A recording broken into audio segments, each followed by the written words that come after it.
मुझसे पूछो तो जिम्मेदार जो है वो इसके अंदर पाकिस्तान एडमिनिस्ट्रेटिव सर्विस वाले लोग हैं। देखिए पाकिस्तान का जो स्ट्रक्चर है वो क्या है, होता है लेजिस्लेचर होता है, एग्जीक्यूटिव होता है और आपका जुडिशरी होता है। ये जो मसला है ये प्योरली किसका मसला है? ये एडमिनिस्ट्रेटर्स का मसला है, ये आपका इंतजामिया का मसला है। इंतजामिया हम किसको कहते हैं? इंतजामिया हम सिंपल कहते हैं वो लोग जिनका काम है इंतजाम करना, जिनको इंतजाम के लिए भेजा गया है, जिनका काम है ये कि वो काम करें, जिसको हम लोग अपने ब्यूरोक्रेट्स कहते हैं। ब्यूरोक्रेसी का एक पूरा निजाम बना हुआ है, उसके नीचे पूरी एक चेन बनी हुई है, इस तरीके से आपका काम चलता है। कभी आपके लेकिन ये सिस्टम कौन चला रहा है? ये पाकिस्तान एडमिनिस्ट्रेटिव सर्विस वाले चला रहे हैं, जो किसी जमाने में डीएमजी होता था।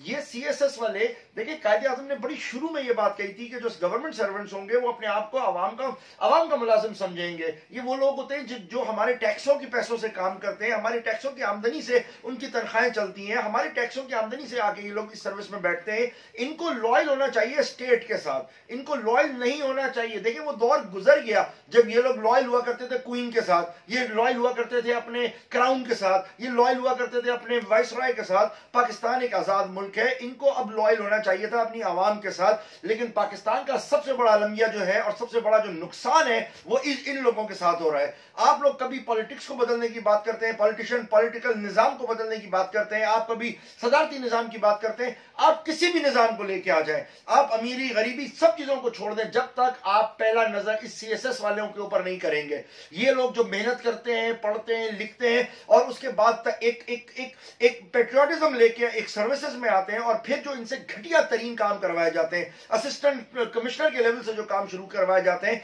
कहीं इनको खुदा बना के इनकी पूजा करना शुरू कर दी जाती है, कहीं इनको ताज और इनको बड़ी बड़ी चीजें करके इनको चीफ गेस्ट बना दिया जाता है, कहीं इन लोगों को इनको इलाके का बाप समझ लिया जाता है। डिप्टी कमिश्नर अपने आप को समझता है जैसे कि मैं इस इलाके का कोई वाइस रॉय हो गया हूं, वो अपने आप को समझता है कि मैं तो पता नहीं हम हैं क्या चीज, किसी से हाथ मिलाना उसको गवारा नहीं है। सारा पैसा 2 नंबर का जमा कर करके बड़े बड़े प्रोजेक्ट्स के अंदर इंस्टॉल कर रहे हैं, बड़ी बड़ी जगहों के ऊपर 2 नंबरियां कर रहे हैं। एक एसएसपी आता है तो वो आने के बाद अपना काला पैसा किसी ना किसी फ्रेंचाइज को दे देता है कि तुम इसको चलाओ, कोई आकर बिल्डर के पास रख देता है। आखिर हो क्या रहा है? जब आप चलते हैं आप कहते हैं कि हमने सियासतदानों को बदलना है या निजाम को बदलना है, नहीं, आपको पहले इस स्ट्रक्चर को बदलना पड़ेगा।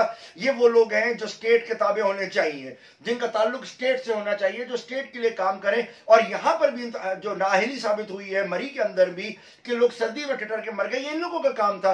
इंतजामिया का काम है कि सफाई करें, इंतजामिया का काम है कि वो आपको एक स्टेज के ऊपर आके रोक दें, इंतजामिया का काम है चेक एंड बैलेंस करना। लेकिन इंतजामिया तो सो रही है। इंतजामिया को तो आपने वो मराते दी हुई है कि इंतजामिया समझती है जैसे हम लोग तो पता नहीं क्या क्या बन गए। आप मुझे बताएं कि जब हम इस्लामी निजाम की बात करते हैं तो इस्लामी निजाम के अंदर इंतजामिया की अहमियत क्या है और हैसियत क्या है? वो बिल्कुल वो हदीस के मुतारादिफ है जिसमें आपने कहा कि हर एक जवाबदेह है। और कौन जवाबदेह है? जिसको इमाम बनाया गया वो जवाबदेह है। लिहाजा स्टार्ट रसूलुल्लाह ने किया कि एक घर के ऊपर जो इमाम है वो बाप है, तो वो जवाबदेह है, उसकी जिम्मेदारी है। शहर के ऊपर जो इमाम है वो जिम्मेदार है।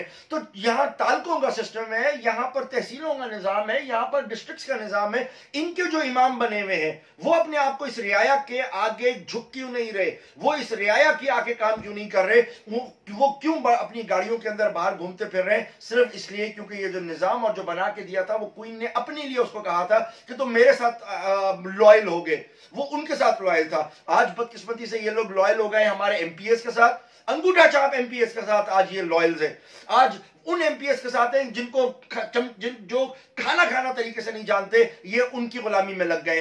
डिप्टी कमिश्नर उनके साथ लगा हुआ है। और उसके मुकाबले में जब आपका पूरा ऊपर की तरफ आप जाते हैं तो secretaries, chief secretaries, deputy secretaries, ये सब जो है वो सिर्फ और सिर्फ इन पॉलिटिशियंस की और इन दूसरे लोगों की जी हुजूरी में लग गए, चाहे वो किसी भी इदारे के लिए कर रहे हो। देखें ये काम इस तरह से नहीं चलेगा। इनको इमाम बनना पड़ेगा, इनको अपने इलाके का निगहबान बनना पड़ेगा, इनको जवाबदेह जिम्मेदार बनना पड़ेगा। आप सब जवाब मांग रहे हो चीफ मिनिस्टर से, आप जवाब मांग रहे हो दूसरों से, इनकी क्या जिम्मेदारी है? ये इंतजामिया की जिम्मेदारी है कि इंतजामिया को आप देखें। हाँ, अगर आपके पास कोई गलत लोग आ गए हैं उनको निकाल के बाहर करें, नया फ्रेश लोग लेके आए।